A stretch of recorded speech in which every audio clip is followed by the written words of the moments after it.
There are projected to be 4 rate decreases by the Fed this Okay. year, which we are all very optimistic Yeah, about seeing that with rates coming down. that But seems like it's gonna be bananas. it's going to, I think we're looking like that 2020 pandemic line out the door. All right, hey everybody, it's Matt and Tom here on the Hernandez team, and welcome back to another episode of Sold As Is. And in today's episode, we're gonna do a year in review.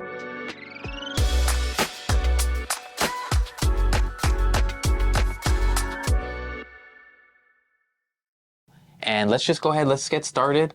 I know that, you're the stats guy, and we wanted to do a year-end review of 2023. So let's just kind of, what's the first piece of information that we want to, just dive into? Yeah, and then kind of maybe end it with a little forecast for 2024. Perfect. Sound good? That. So, it was interesting. We pulled up some reports here that I've been kind of skimming through, and some of the things that I noticed in the beginning of January 2023, we started off the year with about 797 new listings hit the market, and we had about 1,635 homes active in January of 2023, which was actually down 20% from the year before. So we actually started the year off with some low inventory. So I thought that was pretty interesting.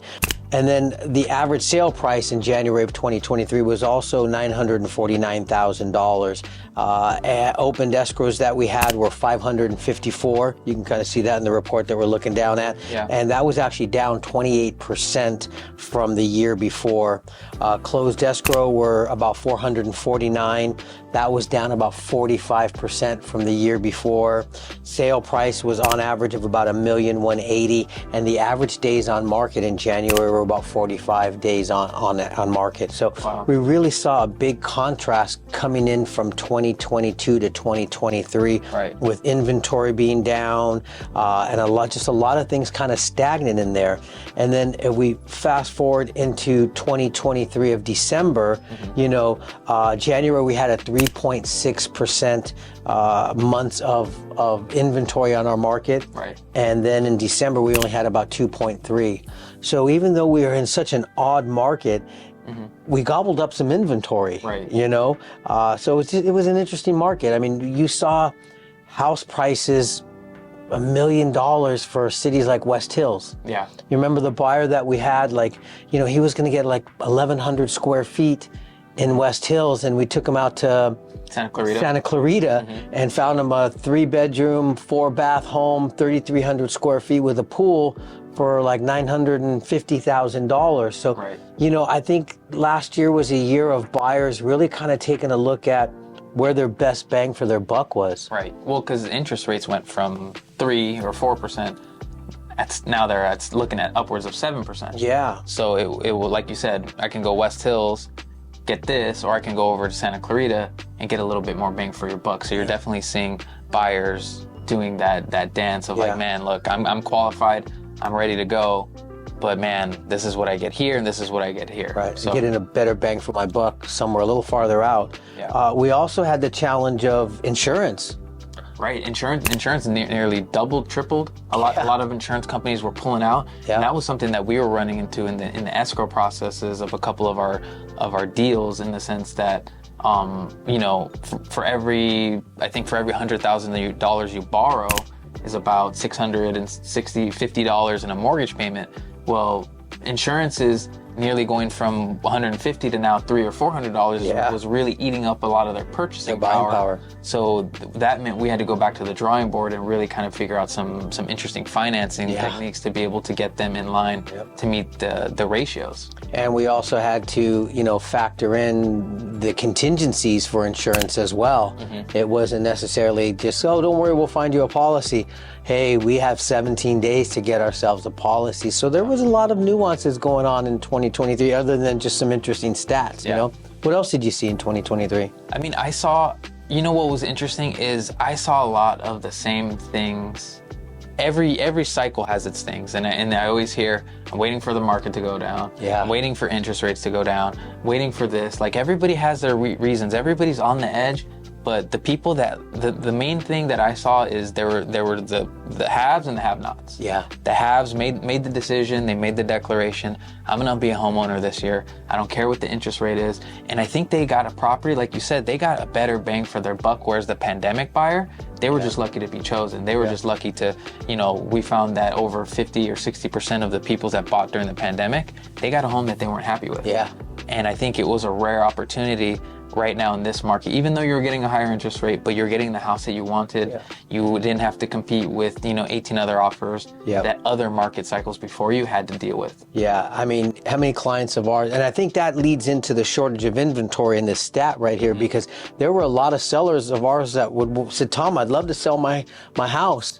I hate my kitchen, I hate my backyard. Right. I would love to go buy that neighbor's house with that beautiful backyard, but I'm not walking away from 3.5%. And I guess I'm going to deal with my ugly kitchen for a while, and something else, 2022 was the date the rate, marry the house conversation. But 2023, I think, really became the focal point of, yes, I'm going to buy a house that I really like, and I'm going to take this not so great rate right now, knowing that the rates will come down eventually. And I think that's kind of talk about later on in the future of 2024 with 4 predicted rate decreases and where we think the market's going to go. But I think we saw a lot of interesting things happen in 2023 that kind of came out of the woodwork with the whole date the rate, where buyers bought into that concept that really wanted to own something and be able to, like you said, get a house that they really liked. Yeah. And I think it was definitely a pivotal moment for buyers that had been on the sideline. Yeah. You're probably gonna stay there. Yeah. You know, because I don't really see, and maybe to hit a little bit on where I think the market may be going, I don't necessarily see prices coming down. Yeah, especially with the inventory. With our inventory, it's shrinking. Yeah. Every time we're getting less and less homes, less homeowners are wanting to sell. Yeah. So it's like I don't really see unless everybody at the same time decides that they want to all relocate to Florida or other states. It's like where's the inventory going to come from? I've been around for many moons in this market, and I can tell you. In the early 90s, when I started selling real estate, inventory used to be at around 12,000 homes. Now, we probably had about 1,000 homes coming off the market every year, a month. So when you had 12,000 homes on the market of inventory, that was considered a healthy market because you had 12 months supply. Right. And when you look at this data right here, I mean, when we started the year with 3.6 months of inventory, and we ended it with 2.3. However, the amount of homes have significantly went down. When you look in January of 2023, we had 449 homes being sold, and we had 543 by December. So the amount of homes did increase, but only 500 homes coming off the market every month is half of the amount of inventory that used to be in a healthy market. Right. So it was definitely an interesting year to look back on and see that I think that this was going to set us up for 2024. Yeah. Something else that I saw here was in December of 2023, we ended with about 484 homes coming on the market, which was 40% less than what we had in January, which in the seasonal markets kind of typical. Yeah. But when you back that into last December of 2022, you'll see that inventory is actually up 6%. Really? From December of 2022 to December of 2023. So really, I mean, some outlier data here that it's kind of hard to see the future when you kind of look at this data here. The amount of listings on the market in January was 1,600. The amount of listings that were on the market in December of 2023 were 1,223. So that was about a 25% decrease and about a 30% decrease year over year from 2022 to 2023. So some really outlier data in 2023 to kind of open my crystal ball and look and kind of say, man, son, I'm not sure if I really know. Have you ever been in a market like this? Have you ever been in a market where there's low inventory, buyers are on the fence, sellers are on the fence, inventory shrinking, prices seemingly are have, for the future buyer or the new buyers coming into the market, home ownership almost feels like it's so out of touch. Yeah. I haven't seen we see that. prices, at 8, 9, almost $1 million, but our incomes are still here. Incomes haven't really grown that much. Well, I think when you look at LA, the San Fernando Valley, where we're at, we are the movie capital of the world. Yeah. We've got a lot of high-end jobs here that people can afford these prices.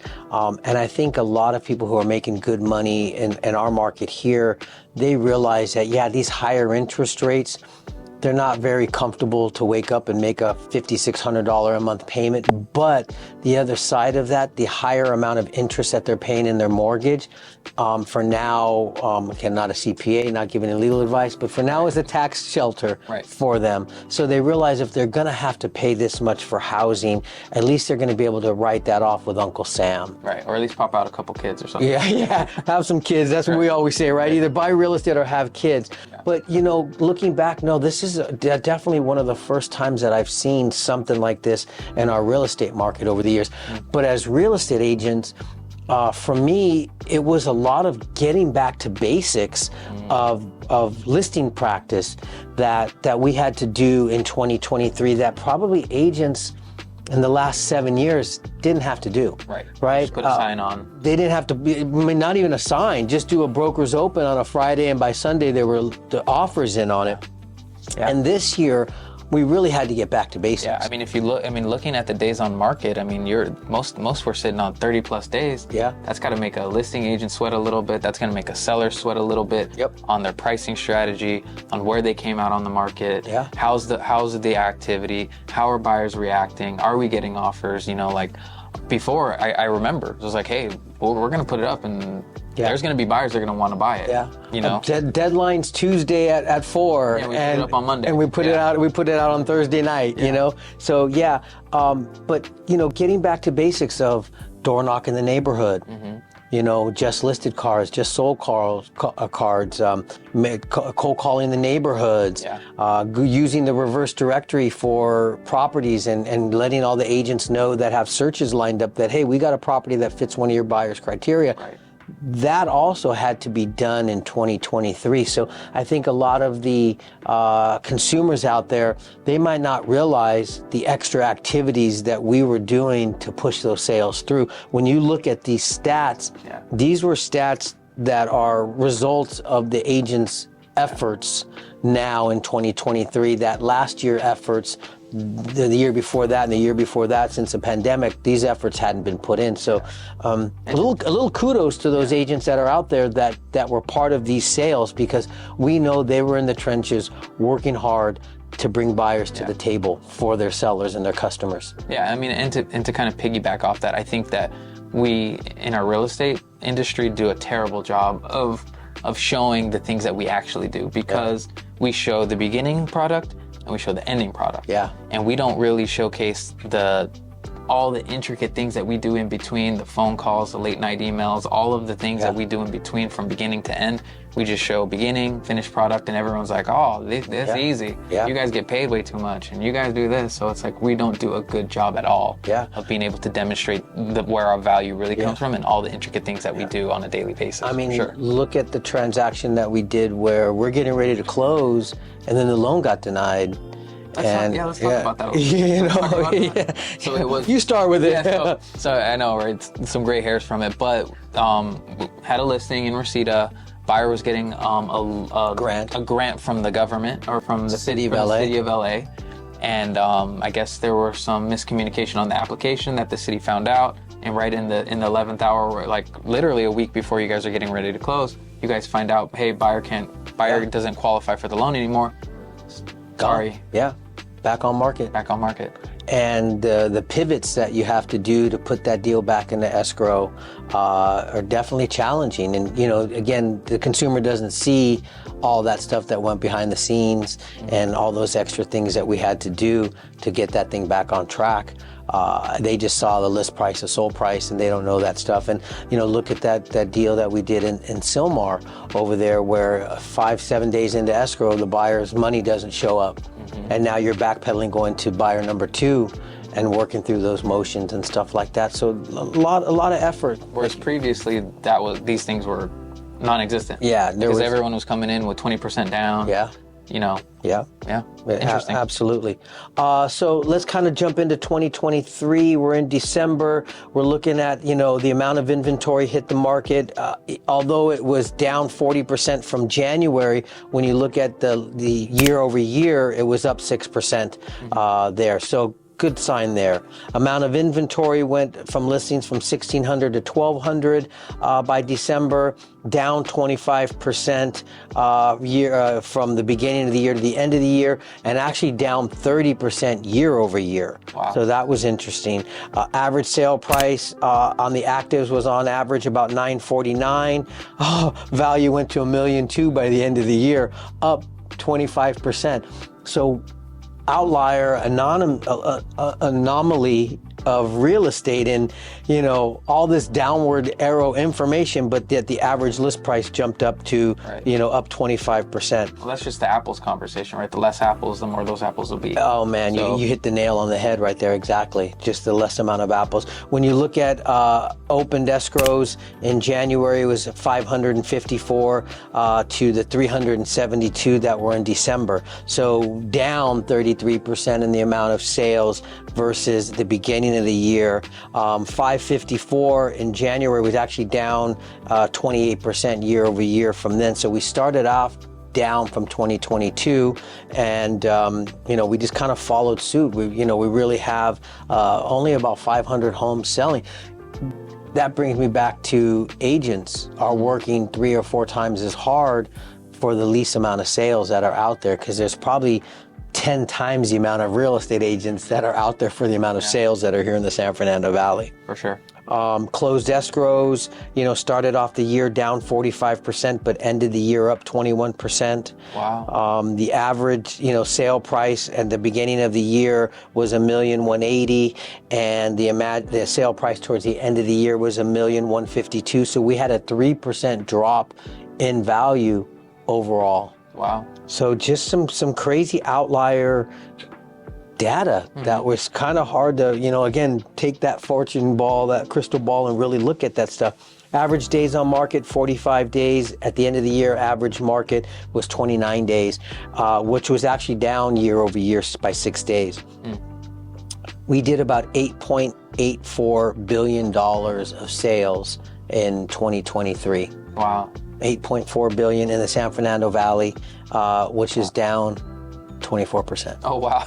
That sounds like a lot. Imagine, right? You think $8 billion worth of inventory and down 24%, right? Yeah. The median sales price, although these numbers are $1 million that you see in actual data, but when you look at average median data, according to the Association of Realtors in our area, the average median sale price was $875,000, which put us up about 4%.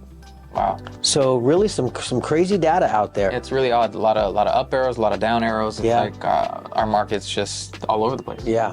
Seemingly. Definitely. So I mean, based on some of the data that you're seeing, at least in the last December, let's talk about maybe some projections of what you think next year has in store for us. Yeah, I mean, you know, safe to say that we can take this yellow pad and just kind of put it to the side and really start fresh with this year and really kind of look.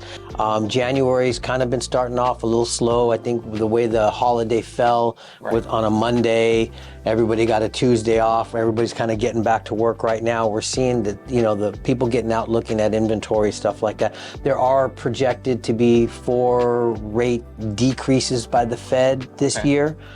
Which we are all very optimistic about seeing that with rates coming down. That seems like it's going to be bananas. It's going to, I think we're looking like that 2020 pandemic, line out the door, you know, and so if you're a home buyer out there looking to get in the market, this. Do it before the rate decreases? Get out there and at least start looking and writing some offers and go, because I think when these rate decreases happen, these buyers that you talked about on the fence is the emotional buyer. They're going to realize that values are going to go up. Because we just don't have a lot of inventory. However, if there are those clients that are sitting there with the ugly kitchen and the ugly backyard that do say, let's put my house on the market, let's put my house on the market, let's put my house on the market, we may see some inventory grow. Right. We may see that a little bit of a balancing. Buyers start to, hey, honey, this is a good time for us to maybe exit and come. I'm gonna get rid of my 3.2% rate and we'll take 4.9, but we really get the house that we really want, and the bump in the payment isn't that significant. So it's really going to be kind of looking to see what sellers do as far as coming to market to trade up or trade down, and what buyers are going to do when they realize that rates are down. Are they all going to sit on, they're going to be those vultures hopping off the fence to go grab inventory and see where they go. So this next year may be a year of opportunity, right? I would definitely think opportunity. I mean, if you have what are the two questions we ask? If it's a good time to buy? Yeah, well, number one, can you afford the payment? Right. And then number two is, if you lose your job, can you afford the payment until you secure a new job? Right. And if the answer is yes to both of those, you should buy something. You should be buying real estate. Yeah. All right, I think that wraps it up. Anything else you want to talk about? No, that's it. Great.